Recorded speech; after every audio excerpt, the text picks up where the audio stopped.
to Church Sunday, we're hoping to make a lot of invites. We encourage you to ask a lot of people.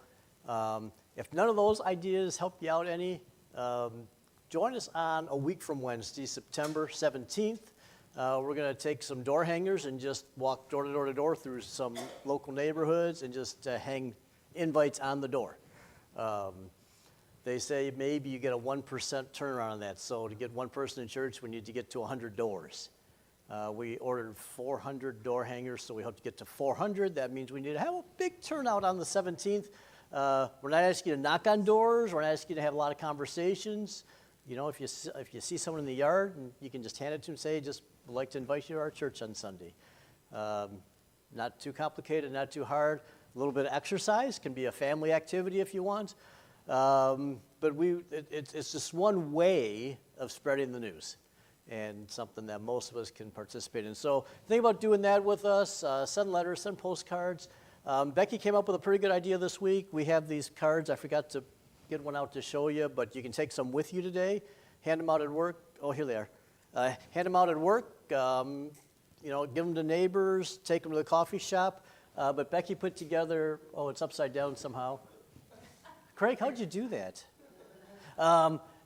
If you flipped it upside down, which we can't do on our software here, is Becky put these together, so she's going to, after church today, go to maybe Big B Coffee or the hardware store and put them on their bulletin board of local events, and she put a bunch of these at the bottom so they could just be pulled off real quick and people can take them.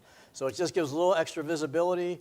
So if you know places where maybe you can do that, maybe you could make something like that, or if you have another idea, let me know and we'll show that next week. All right, but we have 2 more Sundays and to make that happen. All right. After church that day, we're going to have a taco bar lunch for everyone. There was a sign-up genius that went out in the newsletter yesterday, and we'll send out that link a couple more times. So if you can sign up to bring some food, hoping to need a little more food than usual because we hope to have a big crowd. So if you can help us out, that'd be great. All right, kids can be dismissed now to junior church or Kingdom kids.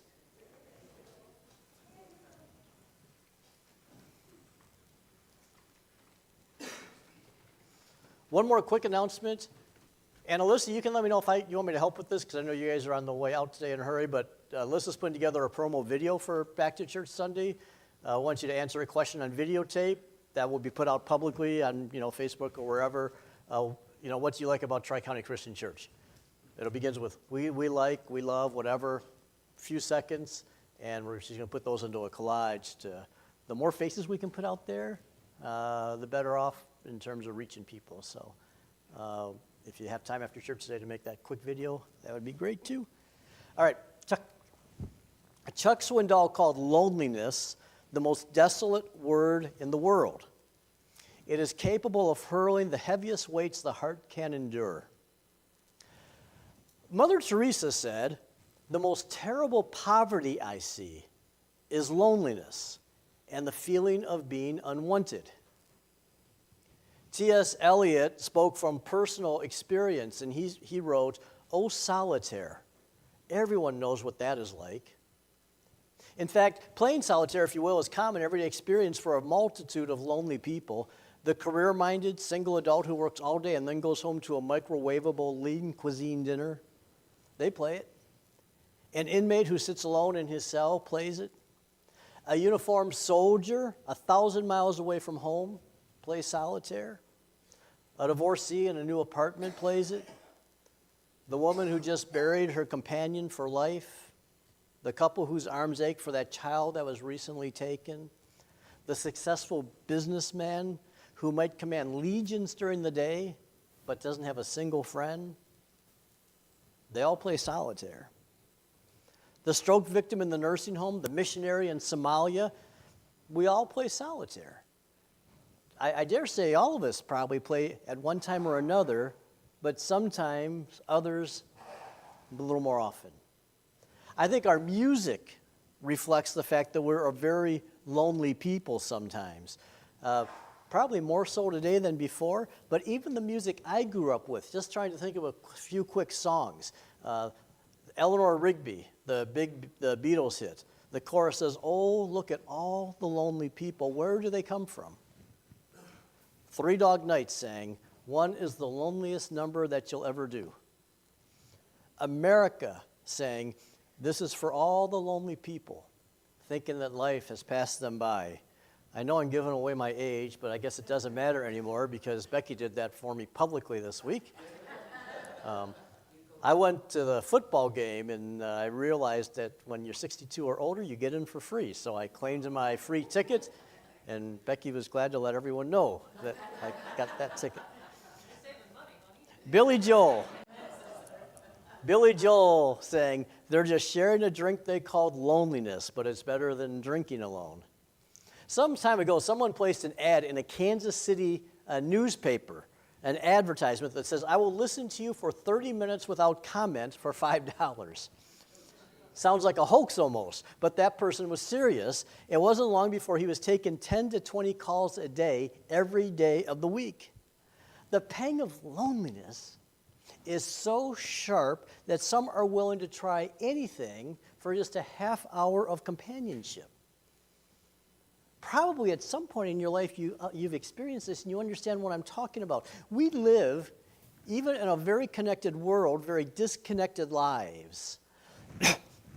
I think maybe the elevator is a good microcosm of our society. Ever been in a crowded elevator before? Right? I mean, what do you do in your crowded elevator? You stand there looking at the numbers like you have no idea what's happening in the elevator. You know, it'd be a great place to get together and talk, but we don't do that. We stand together, we watch the numbers like we have no idea where we're going. I like what Tony Campolo said he likes to do in the elevator. He says he gets in a crowded elevator and he just turns around and smiles broadly at everybody. And then he pushes 2 consecutive numbers. He pushes the floor where he wants to get off and he pushes the next one. And then just before he gets off, he says, I'm a psychopathic killer. And he gets out of the elevator, and he runs up the stairs as quick as he can, so he's there when the doors open again, and he just says, hello, right? But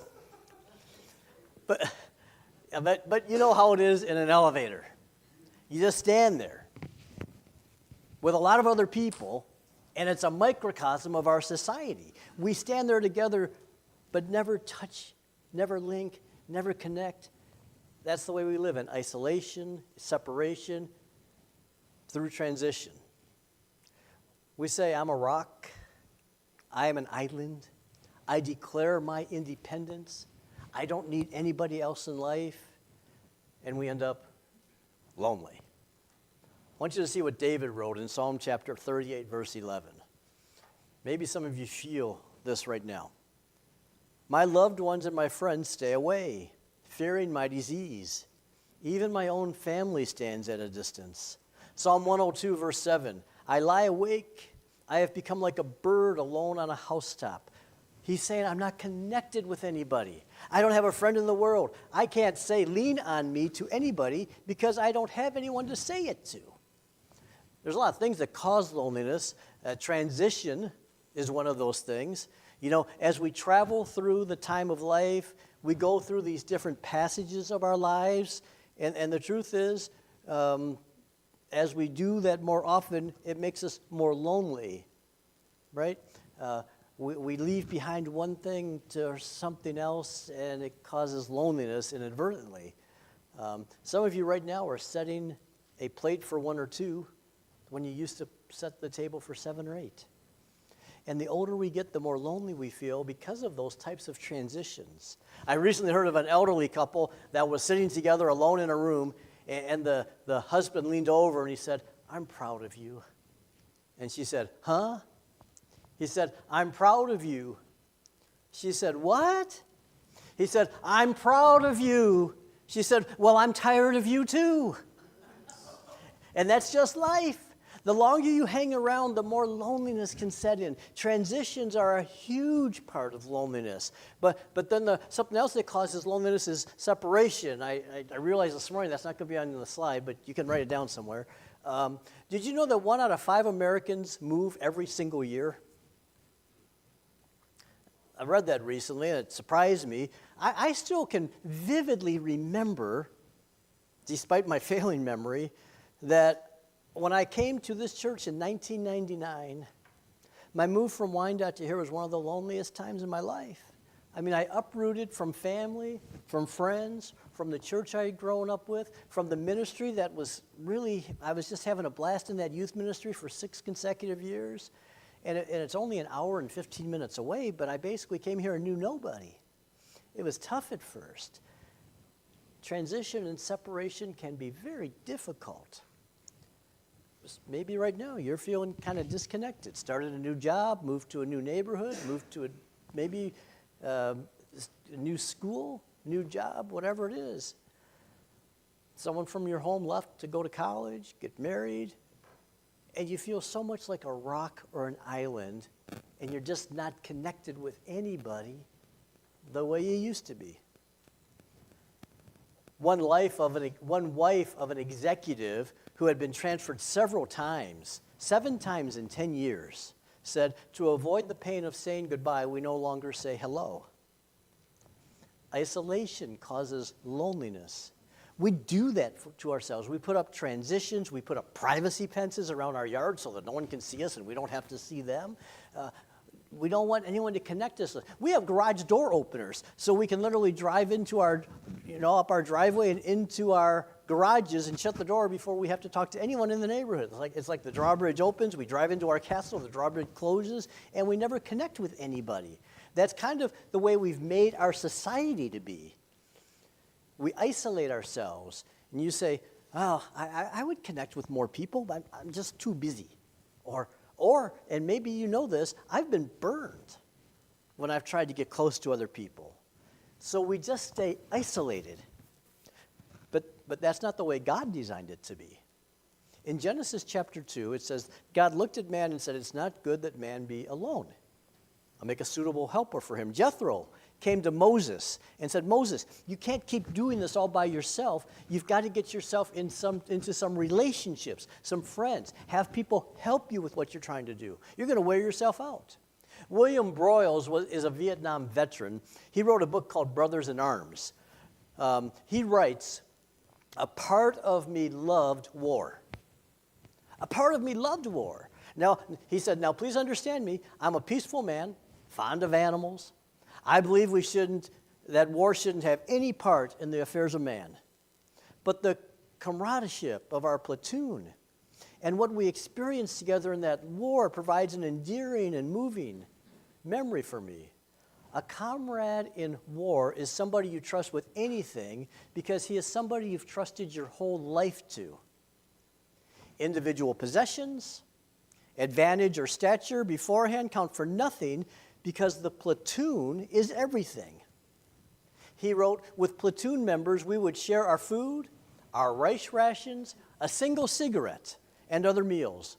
We would regularly risk our lives for the wounded. We often felt close enough to each other to call ourselves brothers. Yes, there was a depth of feeling there, a real depth of feeling. A part of me loved war. Why would a guy write something like that? Why would he say the depth of feeling that I have is about the experience where a group of guys huddled together, risking their lives together, is the deepest feeling I've ever had? It's because God created us with a deep need for relationships. God created us to be here for one another. He created us for interaction with one another. And the truth is, I am not a rock. I am not an island. And I need you. And you need me. We have been created for interdependence. It's nothing new. It's the biblical pattern. Jesus had a platoon. He gathered 12 guys around him, and he's like, this is my group. I need a platoon. He knew in his human side he needed some interpersonal relationships. So he got this group together. And inside of that platoon, he had 3 other guys that he was even closer to, generally speaking, than the other 9, Peter, James, and John. The Apostle Paul had a platoon. He gathered some close associates, Titus, Barnabas, Silas, Timothy, John Mark, and he had this group of guys to be his platoon members because he knew he needed the strength of those friends around him and that he could help them out as well. The early church was a model of this platoon life. They didn't have church buildings back then, so they gathered in courtyards or by riverbanks or in the marketplace or the catacombs. They met from home to home. They met wherever they could huddle a group of people together. They met in these little platoons because they knew that they needed each other. Listen to Proverbs chapter 27, verse 17. As iron sharpens iron, a friend sharpens a friend. Romans 12:10. Love each other with genuine affection. Take delight in honoring each other. Here's what it's saying. The way I created you is so that you would interdepend upon each other. So that you would hook up in some platoon where they can help you, and you can help them, and you can all grow together. And you can sing, "Lean on me" when you're not strong. And if you need something to carry, I'll carry it for you. And if you just lean on me, I'll be your friend. God knew that we were created for that we would need each other. I think that's why it's one of the core values in being the type of church that I'd like to see us grow to become. Life change happens in platoons, far more so than in a morning worship service. You get a platoon together, and that's how you grow. That's how you grow deeper. That's how you grow stronger. Our goal is to reach people who feel very disconnected from God and from other people, and to bring them into a relationship with Jesus Christ. That is our goal as a church. And then we want to help them turn themselves into a fully developed follower of Jesus. How are we going to do that? That's the question we ask all the time. How can we more effectively reach out to people who don't know Jesus, help them to become to know Jesus, and then go stronger in Him? Well, to do that, we have to build some relationships with non-church people, invite them to services, and then somewhere along the line, they enter into a personal relationship with Christ. But then what do we do? What do we do with those of you who now enjoy that? How do we help you grow? How do we help that new person grow? Do we say, well, here's a Bible, read it? Well, it'd be good if they did. Or, but that's not the end all. Or there's a Christian bookstore down the way, go there, find yourself some good materials. Well, that's good. Reading Christian devotional material is helpful. But we need more. What we've learned, even from our own experience as a church, and by looking at other churches, and by looking at the biblical pattern, is that life change happens best when people are in little platoons.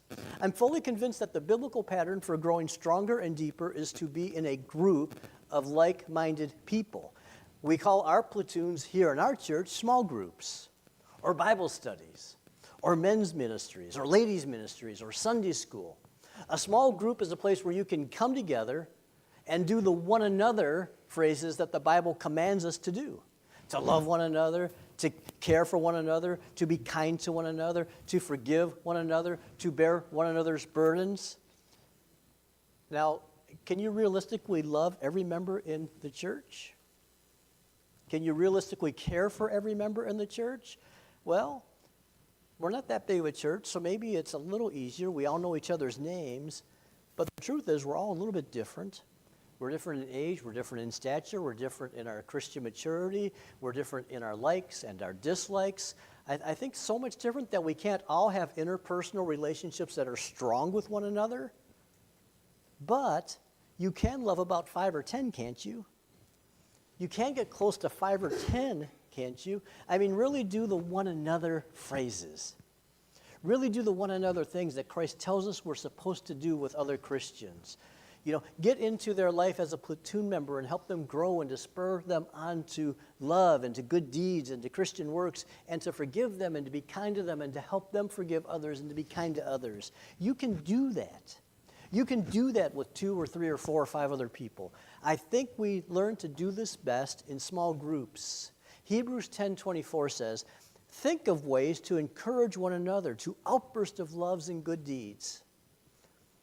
one of the ways I can think of is to get into a small group and be active with that group and do those things. Not only are you able to better care for one another in a small group or a small platoon, but you can help people learn better in that setting.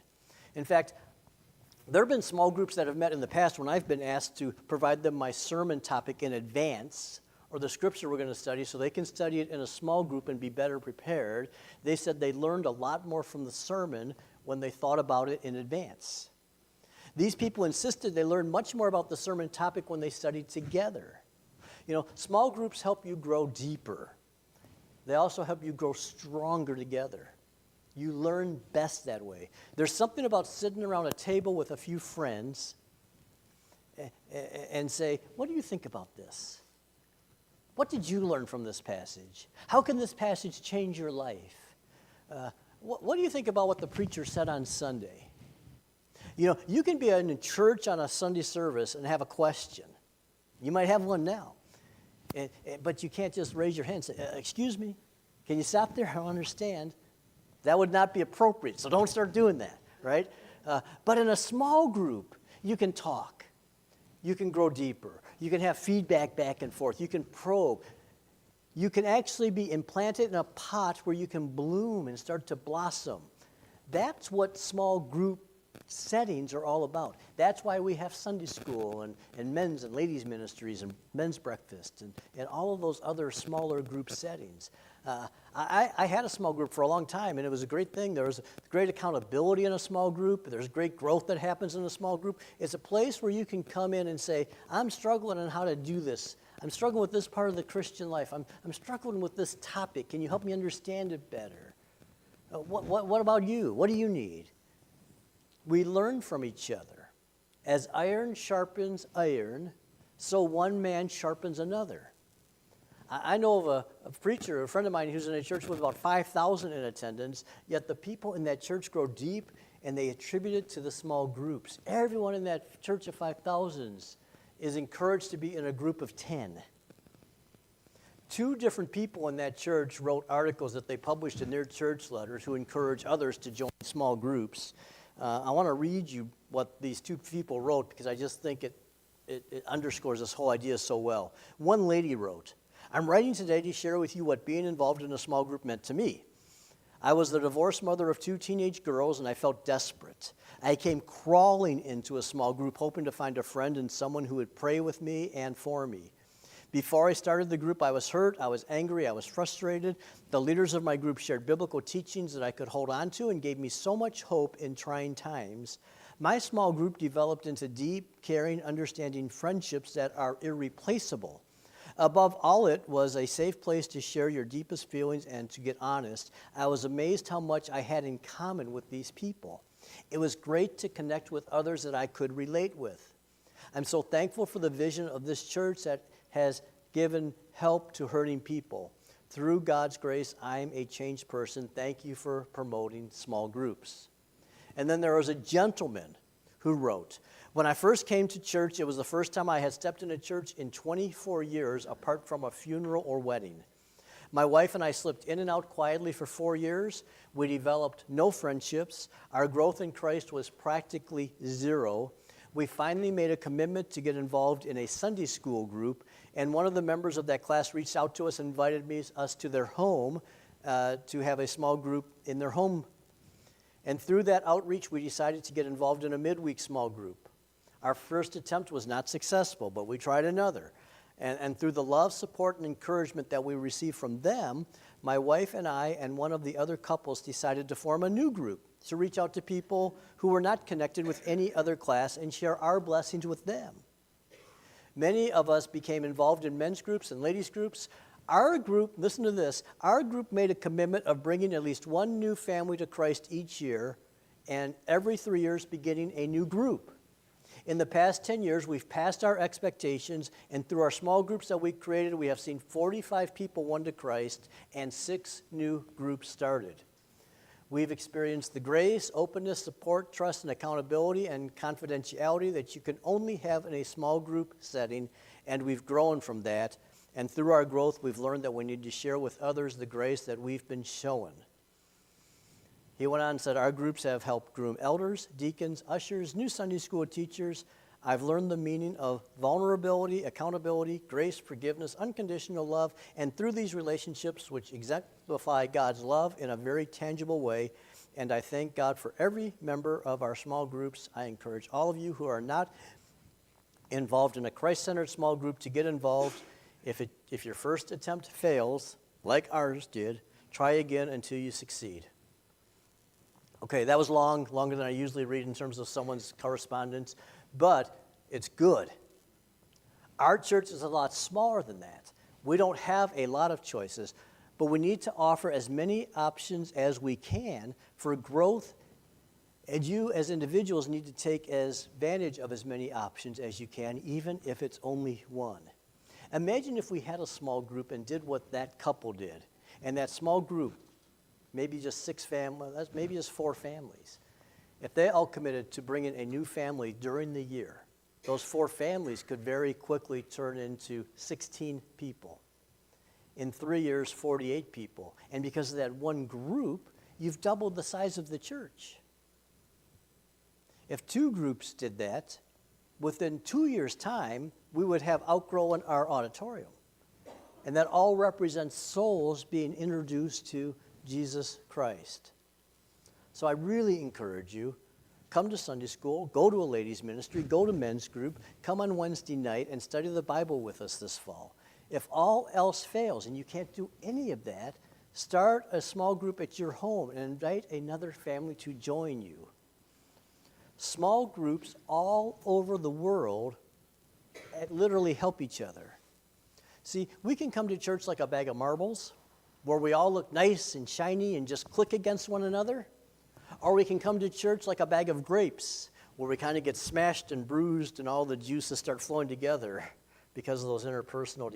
I don't know if that's a great sounding illustration or not, but the idea is togetherness, where we all come together with a common purpose and under a common theme, which is Jesus Christ. As a very young Christian, I was involved in a small group that met every week on Saturday mornings for breakfast at Big Boy.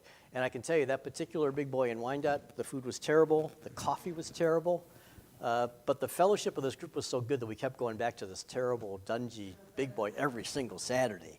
And we had some good conversations. We had some good ministry. The one that came to mind this week while I was thinking about this is a guy named Jeff. He said, my biggest problem in his life is that my life is so crazy. I'm always going so fast. I feel like I'm losing it here. I'm not enjoying time anywhere. This was the guy who always left the small group first. He was out the door quickest. He'd get in his car. You could almost sometimes hear him squeal away from the parking lot so he could get to work as quick as he could. We planned in advance one Sunday to follow him out. We got to our cars, and we kind of blocked the roadway all along the path down Northline Road through Wyandotte, so he couldn't get in this lane or that lane. He had to go 35 miles an hour for the next 5 or 6 miles.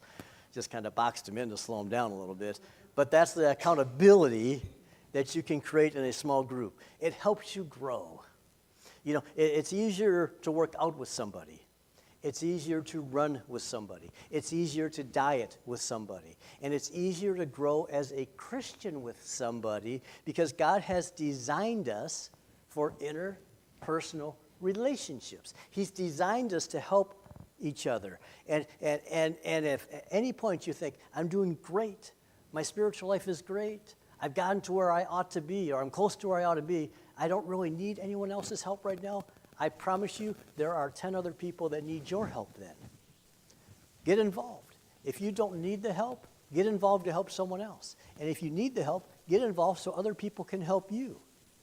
That's what God has designed us for, and it's what He's designed the church for. Maybe someone just needs a friend. Maybe someone out there that we don't even know in our church yet needs a friend. I guarantee you that's the case. Right? We started this message talking about loneliness. There's a lot of lonely people, and that loneliness might be the ticket needed to bring them to a friendship and relationship with Jesus Christ. Let me challenge you today to determine that you're going to get involved with a small group of people. Get involved with a group of people. Find a way to do it in our church. Tuesday nights for ladies, Monday afternoons for men, one Saturday a month for men's breakfast, Wednesday nights for Bible study. Find a way to get involved, or start a group in your home and invite one other family. 2 families can make up a group, right? But get connected. You know, some of you who are extroverted, start fishing for people. Look for new people that don't even come to church yet. Invite them over to your home for a meal and share gospel truth with them. Would you like to come to our Sunday school class? Ask them. Just get connected, because we're designed to grow like that. That's how we grow as people. That's how we grow as Christians. That's how we will grow as a church. I need you. You need me. And they need us. I'll never forget the story that John Bell told. He was the past president of Special Olympics. He told about a 100-yard dash where 8 Special Olympians lined up at the starting blocks. They all got their bodies in the starting blocks and the starting position, and the guy in charge raised the pistol and said, "Ready, set, boom." And they all took off running, elbows and knees flying everywhere. And about 8 steps into the race, one of these little boys fell on the cinder track. The other 7 stopped, turned around, came back, picked him up, brushed off his elbows and knees. They linked arms together, and they walked down the rest of that track together, and they all crossed the tape at the same time and all became winners. And some people might think, well, that's not the point of the race. That's not very intelligent. That's what we've got to do. We've got to have people who will pick us up, people who will dust us off, people who will link arms with us and say, lean on me when you're not strong. I'll be your friend. I'll help you carry on. That's what we've got to do. That's what God's created us for. We are not a rock. We are not an island. I need you. You need me. And they need us.